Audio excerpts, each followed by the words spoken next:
ഞാനും വന്ദനയും മണിക്കുട്ടിക്ക് ഒരു സർപ്രൈസ് കൊടുക്കാന്ന് വിചാരിച്ച് നേരെ ഞങ്ങൾ വീട്ടിൽ കയറി ചെന്നു. അപ്പോൾ അവള് ഞങ്ങളെ യാദൃശ്ചികമായിട്ട് ഒരു സ്ഥലത്തേക്ക് കൊണ്ടുപോയി കേട്ടോ. ഇതൊരു പ്രൊമോഷൻ വീഡിയോ ഒന്നുമല്ല. നിങ്ങളിത് ഒരു പ്രാവശ്യം ഉപയോഗിച്ചിട്ടുണ്ടെങ്കിൽ എന്തായാലും കണ്ടിന്യൂസ് ആയിട്ട് ഉപയോഗിച്ചിരിക്കും. ഞാൻ ഈ പറയണത് ഒരു കൺമെഷീനെ പറ്റിയാണ് കേട്ടോ. പാരമ്പര്യമായിട്ട് അവരുടെ വീട്ടിൽ ഒരു കെമിക്കൽസ് ഒന്നും ഇല്ലാണ്ട് അവർ ഉണ്ടാക്കണ ഒരു കൺമെഷീനെ പറ്റിയാണ് കേട്ടോ ഈ പറയണ. ചേച്ചി ഉണ്ടാക്കിയ കൺമെഷീൻ ഇത് കൊല്ലങ്ങളായിട്ട് പാരമ്പര്യമായിട്ട് ഉണ്ടാക്കുന്നതാണ്. കെമിക്കലൊന്നും ഇല്ല. അതെ, കുഞ്ഞു കുട്ടികൾക്കൊക്കെ നല്ലതാണ്. നല്ല തണവുണ്ടെന്ന് എഴുതിയിട്ട് നല്ല സുഖം. ഇത്തിരി മതിട്ടാ, കൊറേ കണ്ണോട്ടെ കണ്ണോർക്കും. ഞാൻ ഇത്തിരി തരുള്ളൂ. കൊറേ ഇത് നമ്മള് ഇളനീർ കുഴമ്പ് ഇല്ലേ,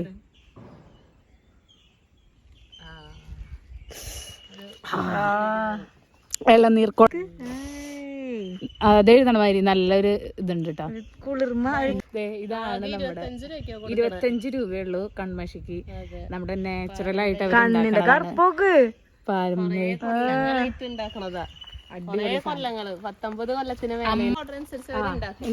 മണിക്കുട്ടിയുടെ വീടിന്റെ തൊട്ടടുത്ത വീട്ടിലെ ഭാഗ്യ ചേച്ചി കൺമഷി ഉണ്ടാക്കണ്ടെന്ന് പറഞ്ഞപ്പോ ഒന്ന് കാണാൻ പോയതാണ് കേട്ടോ. ഒരു കൺമഷി വാങ്ങിച്ച് ഞങ്ങളൊന്ന് എഴുതി നോക്കിയതാ.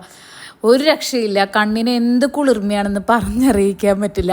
ഒരു പ്രാവശ്യം ഉപയോഗിച്ചിട്ടുണ്ടെങ്കിൽ എന്തായാലും വീണ്ടും വീണ്ടും ഉപയോഗിക്കും. ഒരു കെമിക്കൽസും യൂസ് ചെയ്യാണ്ട് പാരമ്പര്യമായിട്ട് അവർ സ്വന്തം വീട്ടിലുണ്ടാക്കുന്ന ഒരു പ്രൊഡക്റ്റാണ് കേട്ടോ. ഇതിൻ്റെ വില എന്ന് പറയുന്നത് 25 രൂപ മാത്രമേ ഉള്ളൂ. അപ്പോൾ ആവശ്യമുള്ളവർ ഡിസ്ക്രിപ്ഷൻ ബോക്സിൽ ഞാൻ ഡീറ്റെയിൽസ് കൊടുക്കാം, ആവശ്യമുള്ളവർ കോൺടാക്ട് ചെയ്തോളൂ. അപ്പോൾ ഇനി നമുക്ക് അടുത്ത വീഡിയോ ആയിട്ട് പിന്നെ കാണാം.